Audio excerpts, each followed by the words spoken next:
ఇలాగైనా పదవి కాపాడుకోవాలని ఆకాంక్షతో నువ్వు మాట్లాడితే ప్రజలు అమాయకులు కారు. ప్రజలన్నీ గమనిస్తూ ఉన్నారు. నేను ఒకటే అడుగుతా ఉన్నాను, ఉల్టా కోత్వాల్ చోరుకు డాంటే అన్నట్టుగా మీరు అక్కడ అహ్మదాబాద్లో మాట్లాడుతున్నారు కదా, నీకు దమ్ము ధైర్యం ఉంటే బహిరంగ చర్చకు సిద్ధంగా ఉన్నాం, మీరు ఎక్కడ పెడతారో చర్చ పెట్టండి. ఈరోజు మీ 6 గ్యారంటీల అంశం కానీ మీరు ఇచ్చిన హామీల గురించి కానీ ఏ ఒక్క హామీ నెరవేర్చకుండా 6 గ్యారంటీలు నెరవేర్చకుండా నువ్వు పోయి అహ్మదాబాద్లో మాట్లాడుతున్నావు. ఏదో మొత్తం 20 కోట్ల రూపాయలతోటి నేను రుణమాఫీ చేసిన అని, కనీసం 60% కూడా రుణమాఫీ చేయకుండా తప్పించుకున్నటువంటి దుర్మార్గమైనటువంటి ప్రభుత్వం మీది కాదని అడుగుతున్నా. 420 హామీలు ఎగ్గొట్టినటువంటి పార్టీ మీది కాదని అడుగుతా ఉన్నా. 6 గ్యారంటీలను ఎగ్గొట్టినటువంటి పార్టీ మీది కాదని అడుగుతా ఉన్నాను. ఏదో చేసినట్టు ఏదో సాధించినట్టు రాహుల్ గాంధీ ఆశయాల కోసం చేసినామంటున్నారు కదా, మరి ఏ రాహుల్ గాంధీ అయితే తెలంగాణకు వచ్చి బహిరంగ ప్రజల పక్షాన ఇవన్నీ కూడా 6 గ్యారంటీలు అమలు చేస్తామని చెప్పి ఈరోజు తెలంగాణ ప్రజానీకాన్ని మోసం చేసినటువంటి రాహుల్ గాంధీని తెలంగాణ ప్రజలు అసహించుకుంటున్నారు. తెలంగాణలో కాళ్ళు కూడా పెట్టనియారని చెప్పి తెలియజేస్తా ఉన్నాను. ఈరోజు అసలు రాహుల్ గాంధీకి ఏం దేశభక్తి ఉంటుంది, కాంగ్రెస్ పార్టీకి ఏం దేశభక్తి ఉంటుంది, ఒకసారి మీరు ప్రజలకు చెప్పాలని చెప్పి అడుగుతున్నా. తెలంగాణ ప్రజలు అమాయకులు కాదు. మీరు ఇచ్చినటువంటి అన్ని హామీలు బూటకమని చెప్పి తెలుసుకున్నారు కాబట్టే తెలంగాణ ప్రజలు మొన్న జరిగినటువంటి పార్లమెంట్ ఎన్నికల్లో నీ స్వంత పార్లమెంట్ను ఓడగొట్టిండ్రు. నువ్వు రిప్రజెంట్ చేసినటువంటి మల్కాజ్గిరిని ఓడగొట్టిండ్రు. నువ్వు గతంలో నీ కొడంగల్లో అసెంబ్లీ ఎన్నికల కన్నా దాదాపు 23,000 ఓట్లు తప్పగా ఒప్పుకోలేని అంటేనే నీ పరిస్థితి ఏమున్నదో అర్థమవుతున్నది. ఈరోజు కొడంగల్లో నువ్వు మళ్ళీ పోటీ చేస్తే నువ్వు గెలుస్తావా లేదా అనేటువంటి పరిస్థితి ఉన్నది. నువ్వు ఈరోజు నరేంద్ర మోడీ గారి గురించి మాట్లాడేది, ఈరోజు నువ్వు మాట్లాడే మాటలు చూస్తూ ఉంటే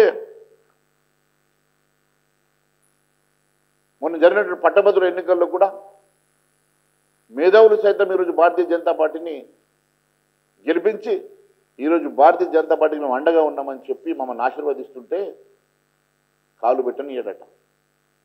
అసలు కాళ్ళు పెట్టనియది మీరు రాహుల్ గాంధీని. మేము తెలంగాణ ప్రజలు రేపు రాహుల్ గాంధీ తెలంగాణకు వస్తామంటే కాళ్ళు పెట్టనియరని చెప్పి తెలియజేస్తున్నాం. మీరు ఇచ్చినట్టు హామీలు అమలు చేయకుండా 6 గ్యారంటీలు అమలు చేయకుండా 420 హామీలు అమలు చేయకుండా ప్రజల్ని మోసం చేసింది కాంగ్రెస్ పార్టీ. కాబట్టి ఈరోజు మేము రాహుల్ గాంధీకి తెలంగాణకు రావడానికి ముఖం లేదు. ఏ సెంట్రల్ యూనివర్సిటీలోనైతే ఆ రోజు వచ్చి దీక్ష పేరు మీద దొంగ దీక్ష చేసిండో అదే సెంట్రల్ యూనివర్సిటీ భూముండి ఈరోజు నువ్వు కాజేస్తే దమ్ము ధైర్యం ఉంటే ఈరోజు రాహుల్ గాంధీ వచ్చి సెంట్రల్ యూనివర్సిటీలో మీటింగ్ పెట్టమని విద్యార్థులు దానికి జవాబు చెప్తారని తెలియజేస్తున్నా. ఎప్పుడైనా తెలంగాణలో బీజేపీ కథం కాదు, తెలంగాణలో భారతదేశంలోనే కాంగ్రెస్ పార్టీ కథమవుతున్నది.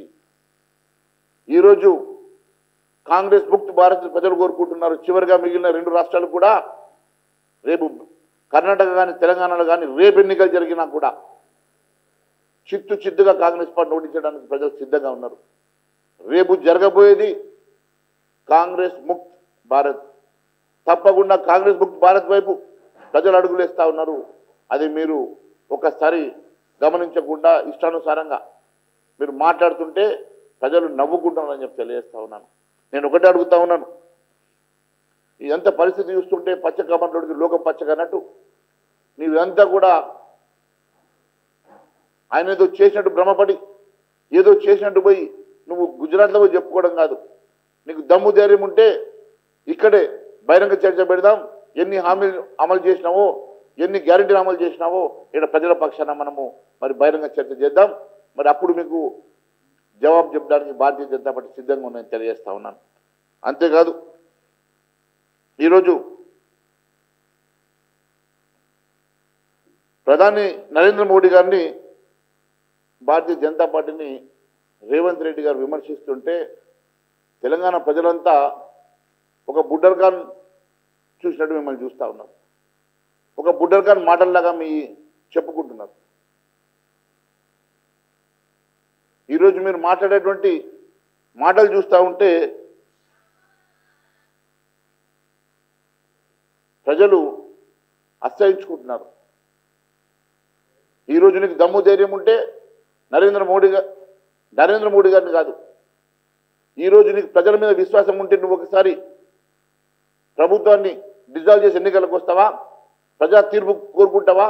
నువ్వు ఇచ్చిన హామీలు నెరవేర్చినట్టయితే, నువ్వు ఇచ్చినటువంటి రుణమాఫీ నెరవేర్చినట్టు అయితే, ప్రజల మీద విశ్వాసం ఉంటే ఎన్నికలకు సిద్ధమని చెప్పి అడుగుతున్నా. కనీసం నీ కొడంగల్కి రాజీనామా చేసి మళ్ళీ గెలువు, అప్పుడు వాస్తవాలు ఏందో బయటకు వస్తాయని తెలియజేస్తా ఉన్నాను. ప్రపంచంలో ఏ మూల ఏ క్షణం ఏం జరుగుతుందో వేగంగా తెలుసుకోవడానికి తొలి వెలుగు వాట్సాప్ ఛానల్ని ఫాలో చేయండి.